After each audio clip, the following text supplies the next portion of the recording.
Dodge City and in the territory on west, there's just one way to handle the killers and the spoilers, and that's with a U.S. Marshal and the smell of Gunsmoke.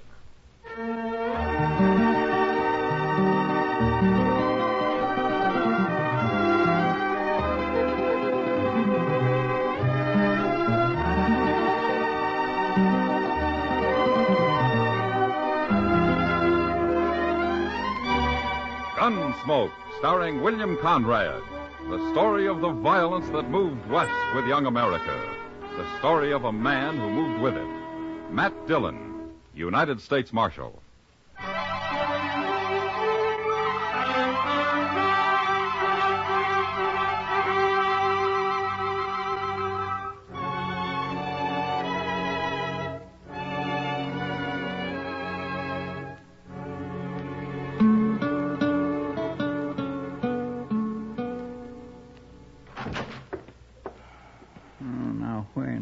Could he be? Don't shoot, Mr. Dillon. It's Chester. Wait. Oh, you darn fool. Oh, I'm sorry, sir. I didn't see you laying there. You're slamming doors. You always do that? Who'd you think it was? Is there somebody after you? There could be, Chester. A lot of people. Yo, what do you got there? A telegram. I happened to be passing by the depot and they gave it to me. Here. Oh, you read it. I haven't got my eyes on it. All right. My. It's from Washington, Mr. Dillon, from the government. Well, then they still know where I am anyway. Well, yes, sir. It's addressed to you. Well, read it, Chester. All right. It says, proceed to Fort Larned and receive return prisoner from Colonel Bloor. Stop. You will hold in Dodge until arrival of Roger Phillips of Boston. Stop. Signed, C.J. Calvert, War Department. What's it mean? Well, as usual, it doesn't explain much, Chester. But Fort Larned is a 55-mile ride from here. I got to go over and pick up some prisoner and then ride 55 miles back to Dodge with him. Yes, but what for, Mr. Dillon? I don't know, Chester. Maybe that man from Boston can explain it when he gets here.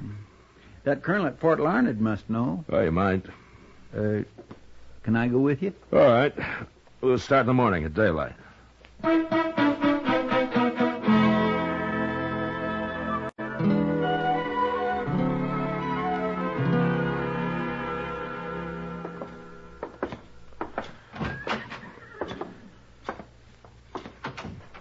Have a chair, Marshal. Oh, thank you. Our quarters aren't luxurious here, but we'll find a place of some sort for you tonight. Well, there are two of us, Colonel. Oh, fine. And when will you want to start back to Dodge? Tomorrow, if the prisoner's ready. Prisoner? Now, don't tell me they got everything mixed up again. I came here to pick up a returned prisoner, whatever that is. And that's the only description you had? That's all. I have to hold him in Dodge till somebody from Boston comes after him. I'd better explain, Marshal. The prisoner was a captive of the Cheyennes and returned to us several weeks ago. Oh, I see. Well, can't you keep him here at Fort Larned or just send him home? It's a woman, Marshal. What? Mrs. Phillips. And the man who's coming out from Boston for her is her husband. It'll take him several weeks, so it was thought best that Mrs. Phillips should be in Dodge.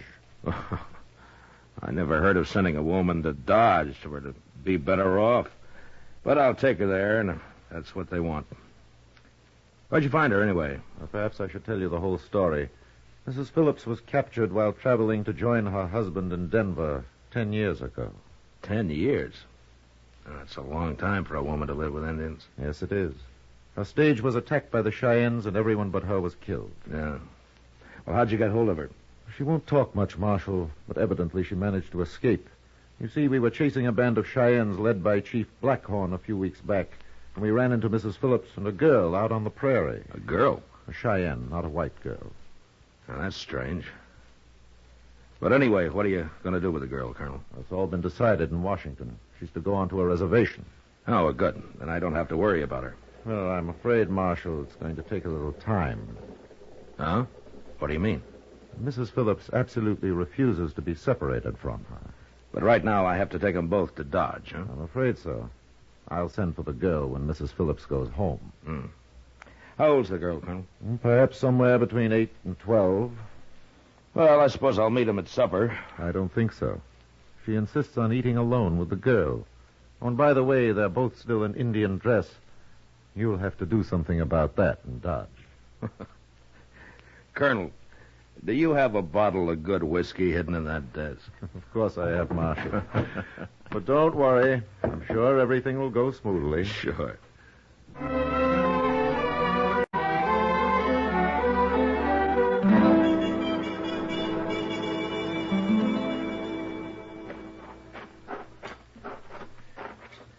I'll ask the colonel if he can spare a wagon, Chester. Well, it's going to be an awful slow trip in a wagon. Well, it can't be helped. At least we're getting an early start. Yes, sir. Hey, by golly, there's the colonel. Soldiers always get up early, Chester. That would keep me out of the Army all by itself. Good morning, Colonel. Good morning, Marshal. Chester. Good morning, sir. Mrs. Phillips is waiting inside, Marshal. Shall we go in? Oh, well, you better stay here, Chester. Yes, sir.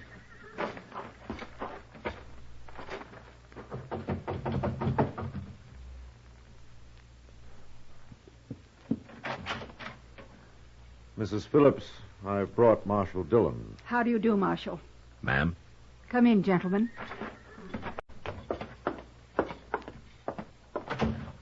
This is Gray Fawn. You may call her Fawn if you prefer. No. Does she speak English, ma'am? A little, but you mustn't expect her to talk. She's a little too frightened of white men. I've come to take you to Dodge, Miss Phillips. I know. It's very kind of you. We're ready. Good. I forgot to ask you, Colonel, if I could borrow a wagon. Why, certainly, Marshal. And I'll send a soldier along to drive it. That won't be necessary, gentlemen. Fawn and I have horses, and we can ride. That's a long trip, ma'am. I'm sure we've made longer ones, Marshal. We're ready to leave when you are. I'll have your horses brought up at once, Mrs. Phillips. Thank you, Colonel. It's 55 miles, ma'am, and there's no place to spend the night. You forget, Marshal. I've been a Cheyenne for 10 years.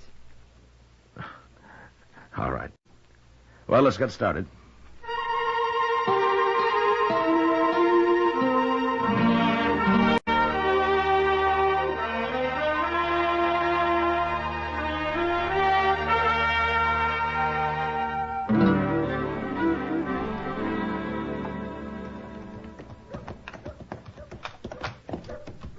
I swear, Miss Phillips, I don't think you and Fawn are half as tired as I am. Chief Blackhorn insisted the women ride almost as much as the men, Chester. What sort of a fella is he, ma'am? I was never acquainted with any Indians real well. Never mind that now, Chester. Let's stop here. Oh. This is the Dodge house, Miss Phillips. I'll go see if they have a room for you. Thank you, Marshal. Take my horse, Chester. Huh? Yes, sir, I got him. Maybe you better tie them all up over there. I'm sure they got plenty of rooms. I'll be back in a minute.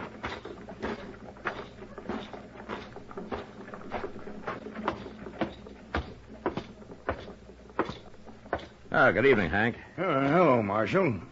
Where you been? I got a couple of women outside, Hank. They'll want a room here for maybe, 2 weeks. And so? Sure, Marshal, sure. I need some guests in this place. 2 weeks. That's fine. Give them your best room. They've come a long way. Certainly, certainly. You just bring them right in. Chester. Yes, sir? It's okay. Come on in. Where are they from, Marshal? Well, it's a long story, Hank. And, don't ask them. Okay. Well, I'll be. Is this them? This is Hank Reisling, Miss Phillips. Mrs. Phillips? I'll get you some different clothes tomorrow, ma'am. That's all right, Marshal. You really a white woman? Yeah, of course she is. What about the girl? The girl's Cheyenne, but she's staying with Miss Phillips. No, not here she ain't. Now, listen to me, Hank. Miss Phillips has been a captive of the Cheyennes for 10 years. She got away and brought this girl with her, and they're tired, and they want a room. Never mind, Marshal. It doesn't matter. The white lady can stay here, but I ain't taking in no filthy Indians. You should be ashamed. And by tomorrow, you'll have to get out of that costume yourself. Shut up, Hank. I ain't running no hotels for Indians. Or, come to think of it, even for them that looks like Indians. No! Come on, let's get out of here. I apologize for him, Miss Phillips. There'll only be trouble. I knew it. I'll find a place for you. Don't worry. Chester. Go over there and get Kitty, huh? Tell her I want to see her right away. Yes, sir. It isn't going to work, Marshal. Now, ma'am, nobody's going to bother you. I promise you they won't. It's been so long. So much has happened. But you've escaped now. You're out of it. No, Marshal, I didn't escape. What? I couldn't have escaped. I was allowed to leave. And Fawn was allowed to go with me. I never heard of Indians doing that before. It was the chief, Blackhorn. But why? Well, you may not understand it. But after the first few years, after I adapted myself to the tribe and its ways, I was treated kindly. But even so, I knew I could never be happy with the Cheyennes away from my own people. And so Blackhorn just lets you come back? Yes. I know it seems strange, but he's a strong man, Marshal. A very strong man. All right. But what about Fawn here? He must have known she'd end up on a reservation. No, never. Hello, Matt. Oh, Kitty, this is Miss Phillips. I know. Chester told me. I'm glad to meet you, Mrs. Phillips. Thank you, Kitty. I got a room for you and the girl. It's out back of the Texas Trail. Belongs to a friend of mine. She'll move in with me while you need it. Well, that's very kind of you. And her. Well, I was never caught by the Indians, but I know what it's like to be a stranger in town. Come on, I'll show it to you, and then we can get something to eat. I hope I can repay you. Nonsense. Take the horses, will you, Chester? Yes, sir. Shall we go, Mrs. Phillips? Excuse me, Kitty. I want to say something to the marshal first. Sure. Here, Fawn, you take my hand. We'll walk on ahead. What is it, ma'am? A moment ago, you asked about Fawn. You said she'd go to a reservation. Well, that's what the colonel said. Fawn will stay with me. Always. Well, I guess you're pretty fond of her. Yes, I am. You see, Marshal, Fawn is my daughter.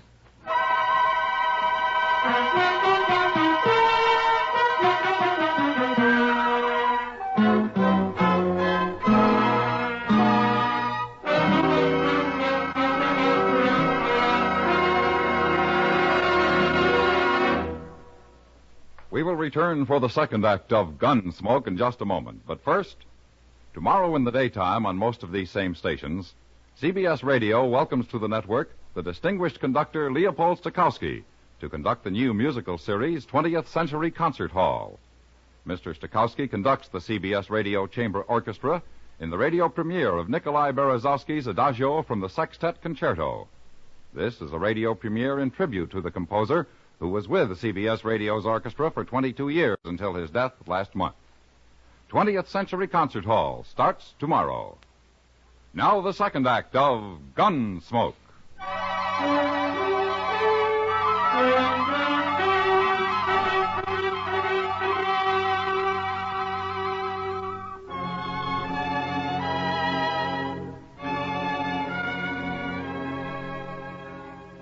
It took a lot of courage for Miss Phillips to come back into the white man's world after 10 years among the Cheyennes, and to bring her daughter with her.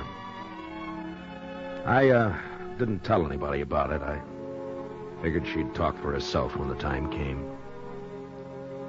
A week passed, and while the people of Dodge regarded Miss Phillips as a curiosity, they didn't take to her treating the child as an equal. And so they avoided them both. Kitty looked after them, though, and I saw them whenever I could. But it was Doc they really impressed. I never saw such a pair, Matt. Why, well, they'll live to be 100, both of them. Well, they look healthy, all right. Ah, there are a couple of chairs, Doc. Let's sit a while, huh? Oh, yes. I swear if I wasn't so old, I'd go to live with the Indians myself. Don't think you'd like it, Doc. I wouldn't. Why not? Too much work. Oh, no, not for me. As far as I can tell, there wouldn't be no patients. They're all too healthy. Oh, before you go, Doc, tell me something, huh? Huh? Do you, think the girl is as frightened as she was at first? Oh, she'll come out of it. Just give her time. This is quite a change for her. Yeah. Yeah, it sure is. There's one thing about Fawn, though. What? She isn't pure, Cheyenne. She isn't? You know as well as I do that she isn't. It makes sort of a problem for Miss Phillips, doesn't it, Doc? People just treat her worse if they knew the truth, man. Marshal Dillon. Hello. I'm Jep Hunter. Well, what can I do for you? I'm on my way to California, Marshal, so I ain't going to cause trouble. Well, that's fine. I want to talk to that woman, Mrs. Phillips, you brought to Dodge. Oh? What for, Hunter? I'll tell her that, Marshal. I just thought maybe it'd be easier if you took me there.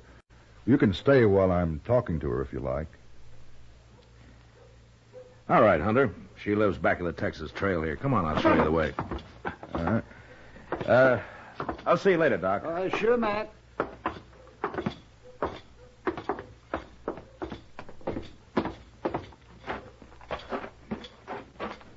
You live around here?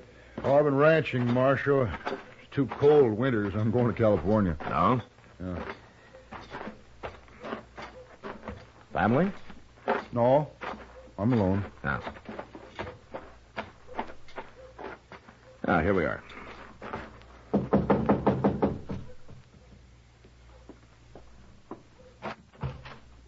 Come in, Marshal.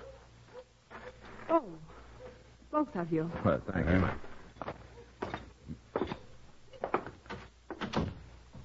Miss Phillips, this is Jep Hunter. How do you do? I'm proud to know you, ma'am. He wants to talk to you, Miss Phillips. He looks like a good man to me, or I wouldn't have brought him here. Well, you're most welcome, Mr. Hunter. Miss Phillips, I've heard your story, some of it anyway. I thought maybe you might know something about my wife. Your wife? Yes, ma'am. The Arapahoes captured her about 7 years ago. I know there's some Arapahoes and Cheyennes that are friendly, and I was wondering if you ever heard of her. Her name was Ruth. Oh. The Arapahoes had a white woman once. Blonde, captured on the Solomon River. I never met her, though. My wife's a blonde, and that's the place it happened. Oh. Mr. Hunter, when I heard of her, she'd already died. I'm sorry. Ruth never was very strong. Shouldn't have brought her to this country. Wasn't your fault, Mr. Hunter. Things just happen sometimes, that's all. Maybe it's better she died. That could be. I hope it wasn't too hard for you, ma'am. It wasn't easy. Well, that's a right pretty little girl. What's her name? We call her Fawn. Oh, that's a pretty name, too. She takes after you, ma'am. What? Well, of course, she's a little different in color, but she kind of has your mouth. Marshal. You know, I've never said a word, Miss Phillips. Mr. Hunter, how'd you know Fawn's my daughter? Why, I just knew, that's all. How'd you know? Well, I heard there was a little girl. Nobody said so, but I figured she must be yours, and then when I saw her just now, I knew she was. I hope I haven't said anything to trouble you, ma'am. No, you haven't. But people have already made it hard. Sure. People talk, but they don't know. They got no idea what it was like. That's very true. Figured you're lucky you're able to bring her with you. Mr. Hunter, Fawn is a chief's daughter, Blackhorn. It was he who allowed us to leave the tribe. I'll be going now, ma'am. I hope everything will be all right with you. Goodbye, Mr. Hunter. Goodbye. Thanks for talking to me. I'll see you later, Miss Phillips. Yes, Marshal.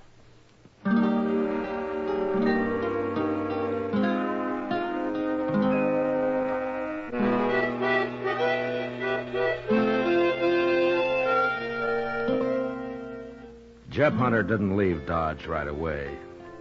Kitty told me that he ran into Miss Phillips on the street the next day, and they had another conversation.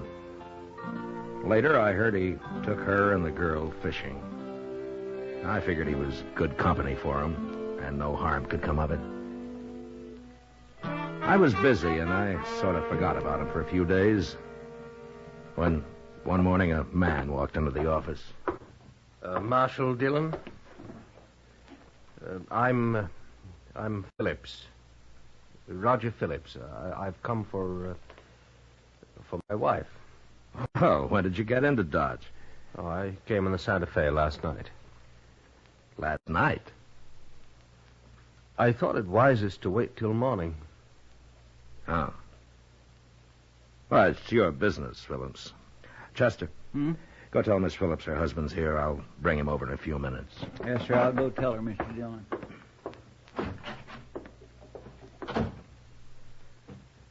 Well, this is my first trip west in many years. Ever since Mrs. Phillips was lost, in fact. Yeah.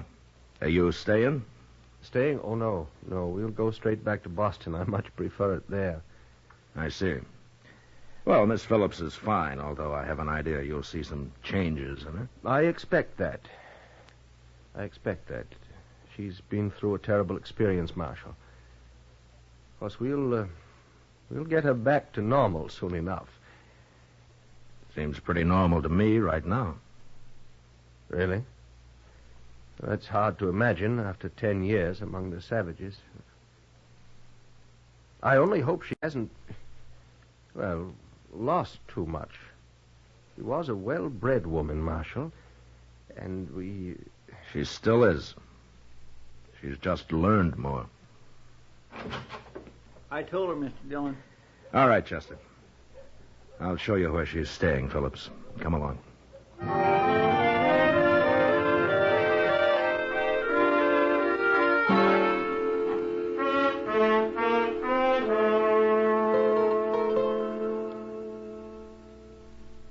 I sure didn't think much of him, did you, Mr. Dillon? Not much, Chester.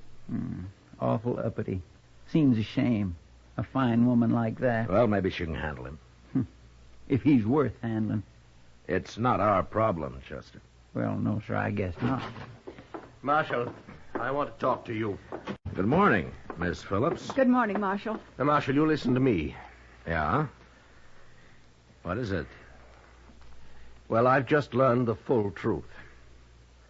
I understand you've known about it all along. I hope you'll forgive me, Marshal. I told him you knew. There's nothing wrong with that, ma'am. The whole thing is wrong. A girl will go to a reservation where she belongs. This was arranged in Washington. No, Marshal. Roger.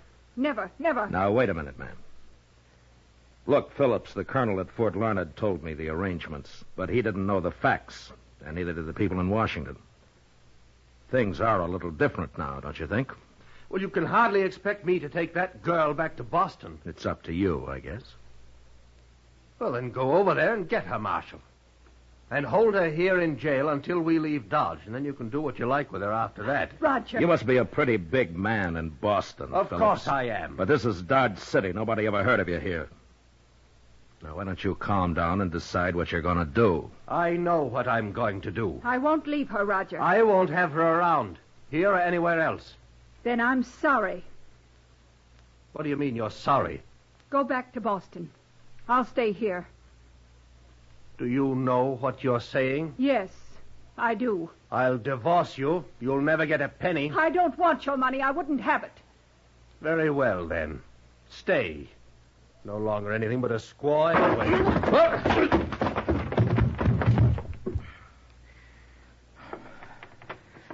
Chester, Yes, sir. there's a train east leaving soon. Throw him on it. Oh, I'll do it gladly, Mr. Dillon. Miss Phillips, go to your place and wait there for me, huh? I won't be long. All right, Marshal.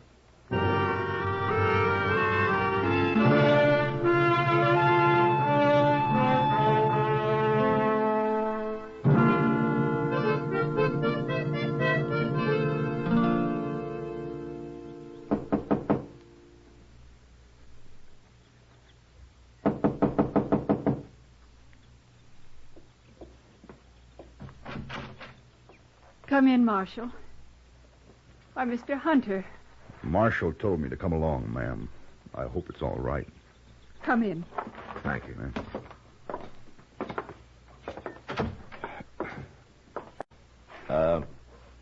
Miss Phillips, I told Hunter here that your husband arrived and that he's left. Yes. But I didn't tell him that he might still try to cause trouble about the girl. Could he? Well, Colonel Bloor's orders were to put her on a reservation. And it'd take a long time to change that through Washington. And Phillips knows it. What can I do, Marshal? Clear out where they can't find you. They'll all forget about it in time.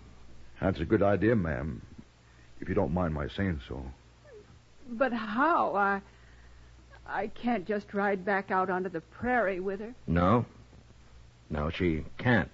Can she? Hunter. Well, sure wouldn't be right.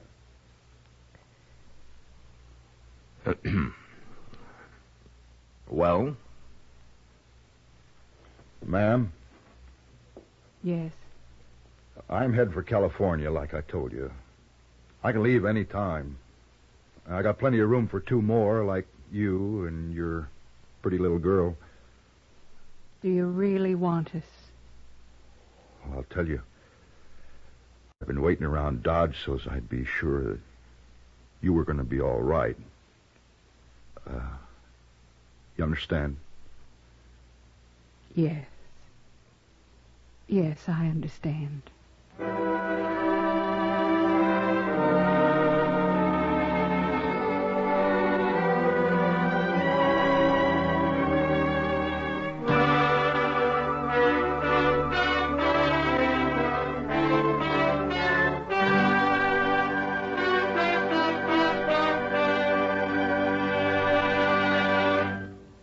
Gunsmoke, under the direction of Norman Macdonnell, stars William Conrad as Matt Dillon, U.S. Marshal.